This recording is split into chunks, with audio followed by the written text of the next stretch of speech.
Every second, a hidden number ticks upward. It started on January 1, 1970, when computers first counted seconds since the epoch. That counter lives inside billions of devices. Servers, smartphones, cars, satellites. Right now it sits at 1,715,000,000 seconds and climbs by 31,536,000 each year. In just 15 years it will hit 2,147,483,647. The maximum signed 32-bit integer can hold. After that, the counter flips to a negative value, like a clock striking 13.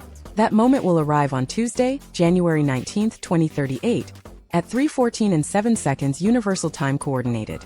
Imagine a GPS unit suddenly reporting dates in 1901, or a banking transaction failing because the timestamp wrapped. The world has already seen similar glitches, but this one is baked into the foundation of modern software. The countdown is real, and the clock is already winding down. Computers count time the way we count money, with whole numbers. The Unix epoch starts at midnight, January 1, 1970, UTC. Every tick adds 1 second to a single number. That number lives in a signed 32-bit integer, which can hold values from -2,147,483,648 to +2,147,483,647. Positive values count seconds after the epoch. Negative values count seconds before it. Today we sit near the top of that positive range, around 1.7 billion seconds. Each second pushes the counter up by 1, just like a car odometer rolling forward. When the integer reaches its maximum, the next increment flips the sign bit, sending the value into negative territory. The system interprets that as a date in December 1901, not 2038. That overflow is the heart of the 2038 problem, turning a simple counter into a time travel glitch. Unix counts seconds from midnight, January 1, 1970. It stores that count in a 32-bit signed integer. The highest value a signed 32-bit number can hold is 2,147,483,647. Multiply that by 1 second, and you land on Tuesday, January 19, 2038, 3:14:07 Universal Time Coordinated. The next tick adds 1 more second, but the integer cannot go higher. It wraps around to the smallest negative value, -2,147,483,648. That number translates to December 13, 1901, 20:45 and 52 seconds Universal Time Coordinated. Suddenly, any program that reads the clock sees a date 136 years in the past. Files appear older than they are, logs jump back, scheduled tasks fire at the wrong time, and security certificates look expired. Embedded devices, banking terminals, and space probes all share this same counter. When the overflow occurs, the world's digital timeline collapses into 1901, and nothing runs as expected. The Y2K scare taught us a vital lesson. Legacy code hides dangerous assumptions. In 1999, most systems stored dates as 4-digit years like 1999, and simply rolled over to 2000. Fixes were straightforward. Add 2 digits, update libraries, test. Companies spent billions, but the problem was isolated.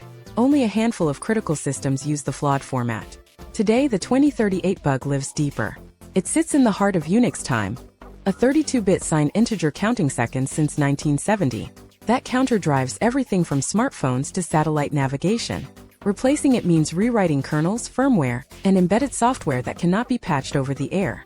The code is baked into devices that never see updates: traffic lights, medical pumps, industrial controllers. The sheer scale and inaccessibility make this bug far more entrenched than Y2K, demanding a coordinated, hardware-level overhaul before the clock hits zero. In a factory in Shenzhen, a 2005 router still runs a 32-bit kernel that counts seconds since 1970. When 2038 arrives, its internal clock will wrap to negative, dropping network traffic into oblivion. Across the globe, millions of automotive control units, engine management, airbag deployment, anti-lock brakes, share the same legacy code.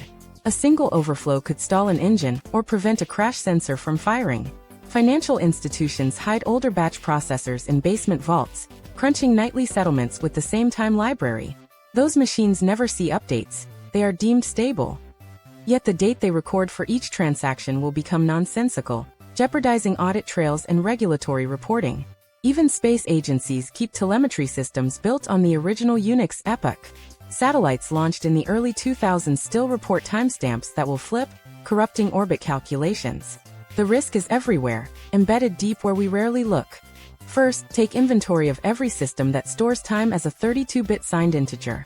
Run a simple script that prints the current epoch value and flags any result above 2,147,483,647. Next, prioritize upgrades. Replace legacy kernels with versions that support 64-bit time_t. Or apply the glibc 2.34 patch that enables the new API. For embedded devices, routers, HVAC controllers, industrial PLCs, contact vendors and demand firmware that uses a 64-bit clock or a custom epoch. Test your fixes by fast-forwarding the system clock to January 19, 2038 and watching for crashes.